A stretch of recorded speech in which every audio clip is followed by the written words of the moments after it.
This Good Morning Northwest morning sprint is brought to you by Bill's Heating and Air Conditioning. The time is now 6:53. Time to get you ready to take on your Friday in the morning sprint. Mark has your weekend forecast just ahead. Alabama is the first state to execute a person using nitrogen gas. Sydney Charles has the details. And today, all ballots for the February special election have been mailed out. Allison Martinez is live with details on what Spokane County residents are being asked to vote for. But first, the man accused of murdering 4 University of Idaho students will be back in court today for 2 separate hearings. The first closed hearing begins at 11 o'clock this morning. In it, Judge John Judge will hear a motion from the defense to unseal previously sealed motions. That refers to a motion the defense team filed asking the judge to dismiss Kohberger's indictment. This hearing will happen behind closed doors to protect the privacy of jurors. Now, that second hearing starts at 1 this afternoon. In this open hearing, Kohberger's attorneys will present arguments pertaining to what they believe were inaccurate grand jury instructions.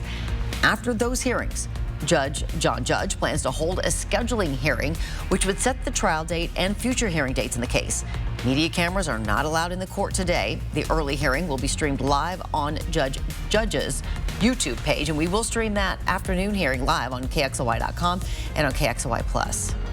Why did you kill me? That's what 53-year-old Willie Anderson said after being shot by his ex-girlfriend's son. Investigators say it happened at an apartment complex in the Moran Prairie neighborhood near 55th and Freya. According to court documents, 22-year-old Cody Lowe said he called police after hearing banging and seeing 2 men with power tools, believing they were car prowlers. A short time later, Lowe told investigators he found Anderson sleeping in his mother's closet. Lowe told investigators he had known Anderson for most of his life and that he wasn't allowed in the apartment. Lowe then pointed the gun at Anderson, told him to get out. Court documents say Anderson put his hands up and Lowe closed his eyes and pulled the trigger. Lowe's bail has been set at $100,000.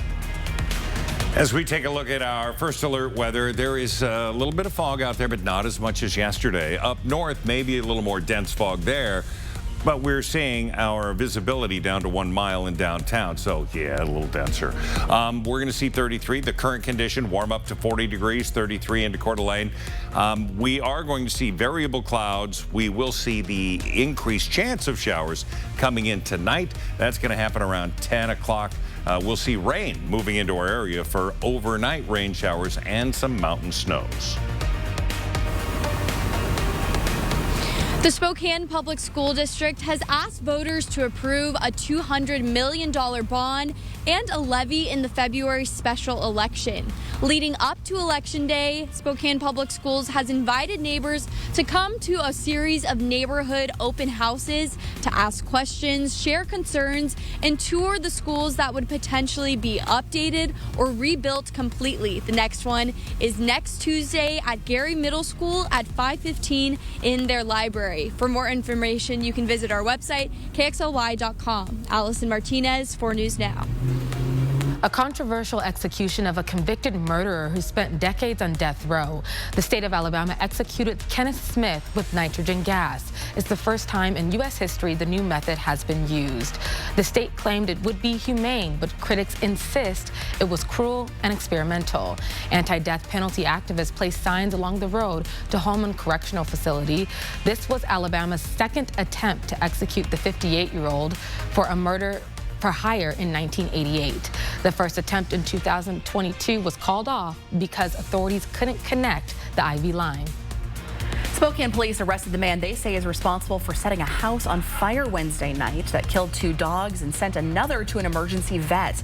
42-year-old suspect Rodney Barnhill appeared in court yesterday afternoon for arson. SPD says Barnhill set the fire inside after an argument with a woman and then left the home. Officers found him hiding a few blocks away. At one point, Barnhill held a knife to his own throat, threatening to hurt himself and trying to provoke officers to shoot him. And a Stoughton County nurse faces felony charges for allegedly recording his female co-workers with a cell phone hidden in a locker room in November. One of John Hulsey's co-workers at Tri-State Hospital in Clarkston found the phone in an empty locker. She rewound the recording and saw herself from the waist up.